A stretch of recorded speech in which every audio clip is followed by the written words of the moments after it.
The thin-skinned Donald Trump is spiraling today over a scathing commentary by the Wall Street Journal about his historic mismanagement, and I have what set him off and his manic meltdown coming up next. So let's jump right in with this Fox video featuring Emma Tucker, the Journal's editor-in-chief. We know that Trump monitors the channel all day long to make sure they're getting the propaganda right, and today he did not like what he heard. And we saw each other at the World Economic Forum in January. Yes, in Davos, right. In Davos back then. And do you remember the mood then was so upbeat? And the American chief execs that were there were all so excited. The talk was all of deregulation, growth, no tax rises, boom, boom, America. And Europe was absolutely stuck in the doldrums, very unhappy. But it's very interesting how that mood has shifted pretty much since all the tariffs started coming in. I think businesses realises now Trump is serious about this, but the problem they've got is that they're being imposed in a very haphazard way, and that's creating so much instability. Then along comes your interview, and Trump refuses to rule out a recession. He's talking in a kind of no pain, no gain kind of way. And I think, chief execs, businesses, they're slightly floundering because they don't know where to look now. Yeah, and one of the main stories in the Journal today, CEO frustrations with Trump over trade mount in private. So the president has been speaking to lots of CEOs this week. He was at the Business Roundtable, and of course, lots of CEOs told me at the Business Council they're not sure where things are going. What do you think the conversation is in boardrooms today in terms of how these companies are going to adjust to this new policy of tariffs? Well, I think one thing's very clear from our reporting is they're reluctant to say anything publicly.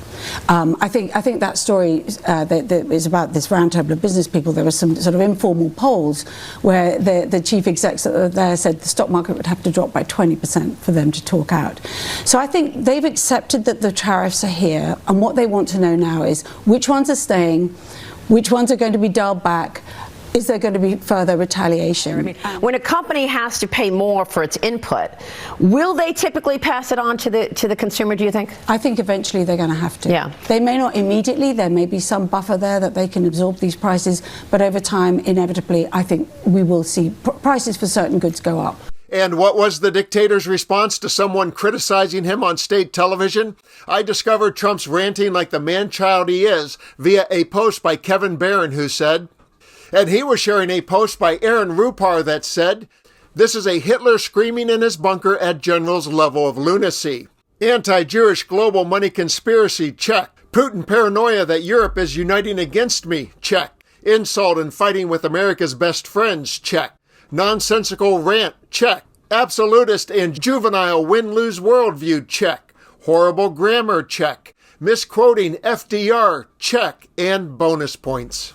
And here's the post delivered by a virtual Donald Trump inside my Truth Social simulator. The globalist Wall Street Journal has no idea what they are doing or saying. They are owned by the polluted thinking of the European Union, which was formed for the primary purpose of screwing the United States of America. Their WSJ thinking is antiquated and weak and very bad for the USA. But have no fear, we will win on everything. Egg prices are down, oil is down, interest rates are down, and tariff-related money is pouring into the United States. The only thing you have to fear is fear itself. But wait, there's more. While ranting, it's not uncommon for the deranged Donald to activate the fact checker, so have a listen and see if you can spot the mangled falsehood in this post. The European Union, one of the most hostile and abusive taxing and tariffing authorities in the world, which was formed for the sole purpose of taking advantage of the United States, has just put a nasty 50% tariff on whiskey. If this tariff is not removed immediately, the U.S. will shortly place a 200% tariff on all wines, champagnes, and alcoholic products coming out of France and other EU-represented countries. This will be great for the wine and champagne businesses in the U.S. What Dummy Donald does not realize is the United States does not make champagne. The product is named after grapes grown in a specific region in France. Maybe there's a bartender at Mar-a-Lago who can explain to him that it's just sparkling wine. But I digress, and back to Trump's tantrum. It reveals that he demands loyalty from even the free press, and when he doesn't get it, he lashes out like the authoritarian he is. I appreciate that the Wall Street Journal has been standing tall while others have cowered, and in doing so, they remind us why a free press is more important than ever. And I especially love when they do it on the Fox propaganda channel. Donald Trump is always working on discouraging, discrediting, and dismantling journalism, and if media organizations with integrity don't continue to take a stand against him, they might not get another chance. And on that note, I'll give Nobel Peace Prize winner and investigative journalist Maria Ressa the final word to remind us exactly what's at stake. The majority of Americans say they don't even trust the media right now, that we've seen a decline in that trust over years. And many people like to see the president go after the press in the way that he does. They will hear this conversation and say, good, I'm glad he's doing what he's doing. What has the independent press ever done for me? What would you say to them? The role of journalists in a country, in a democracy like the Philippines, like the United States, is to hold power to account. And I believe that is why,